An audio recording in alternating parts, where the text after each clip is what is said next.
This season didn't go as planned for Isaiah Thomas. After being included in the blockbuster deal that landed Kyrie Irving in Boston in the offseason, the two-time All-Star lasted only 15 games in Cleveland before being sent to Los Angeles at the trade deadline. Thomas looked more like his 2016-17 self in his 17 games with the Lakers, but his season was cut short once again with a hip injury on which he has since undergone a minimally invasive procedure. Now a free agent, concerns over his hip stand between Thomas and a long-term contract. He will nonetheless have several options this offseason if he's willing to prove himself on a short-term deal. From the Spurs to the 76ers, let's look at which teams Thomas should consider in free agency. San Antonio Spurs. Dejounte Murray is the point guard of the future in San Antonio, but the franchise could use some scoring in the backcourt while he develops into Tony Parker's successor.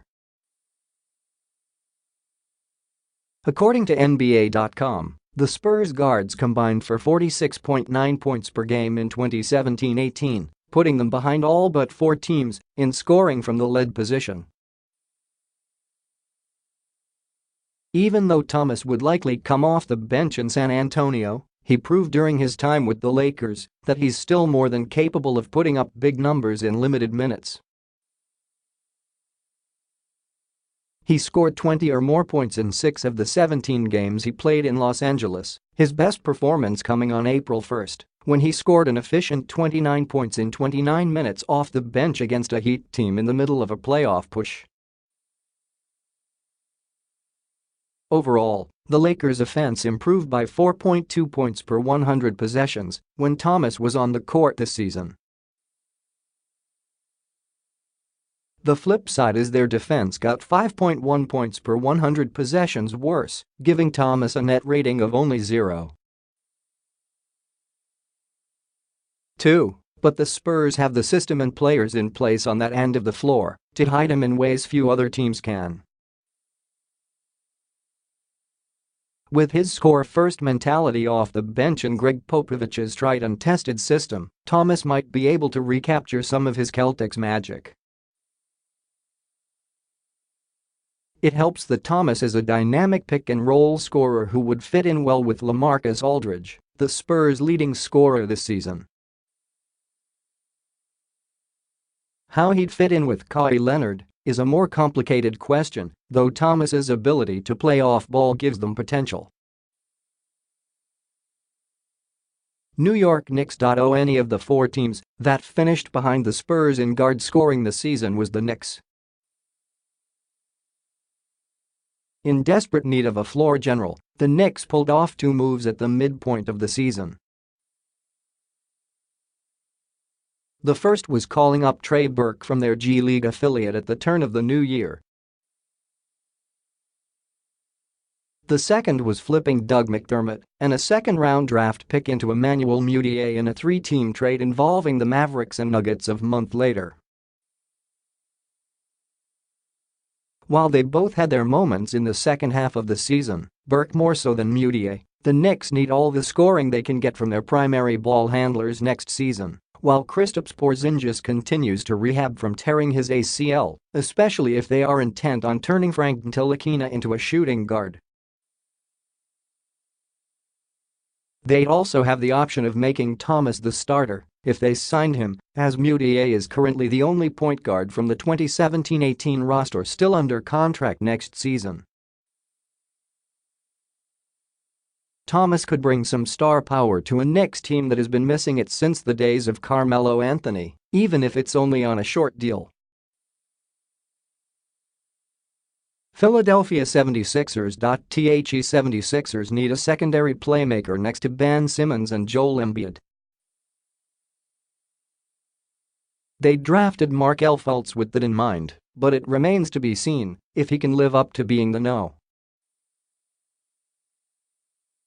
1 pick in the 2017 NBA draft. If Fultz isn't quite ready to contribute to a contender next season, And the 76ers are unable to sign a big-name free agent such as LeBron James or Paul George this offseason. Philadelphia could address their biggest need in the same way they did with J.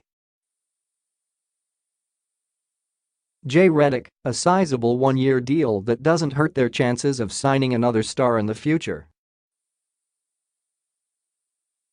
Thomas has the tools to fit in well with Simmons and Embiid.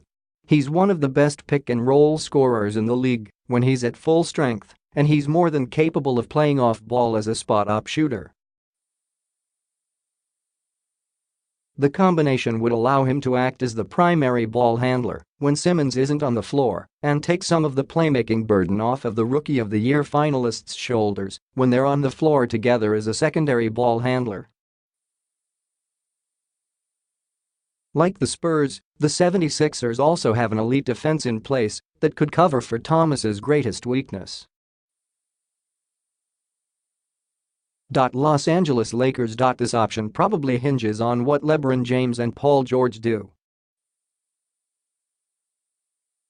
If both of them decide to join the Lakers, there's no way in knowing what Los Angeles might look like next season because of the deals they could make to build a championship contender. If they both decide to go elsewhere, be it together or separately, the Lakers could bring back the same team as last season, Thomas included. For Thomas, re-signing with the Lakers would give him an opportunity to prove himself in a big market in the hopes of signing a more lucrative contract as a free agent next offseason. Los Angeles took a similar gamble in signing Kentavious Caldwell-Pope to a one-year deal worth $17.8 million last offseason.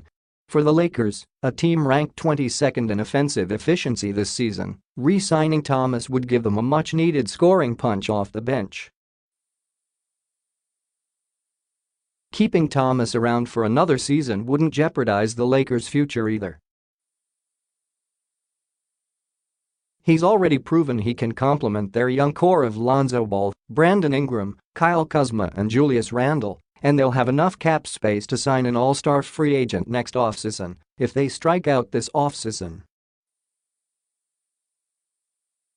Wildcards. The Celtics, because Thomas didn't say no. Thomas might be more focused on playing for his next contract than an NBA title at this stage of his career, but he did his best Kevin Garnett impression when asked on Twitter if he'd consider a return to Boston this offseason. The Pacers, because Indiana could do with another go-to scorer. Thomas would be a great fit in Nate McMillan's push-the-pace system too. The Pelicans, because New Orleans is in need of a point guard. They have Drew Holiday under contract until 2021-22, but Rajon Rondo is a free agent this offseason, and they're lacking playmakers in the backcourt.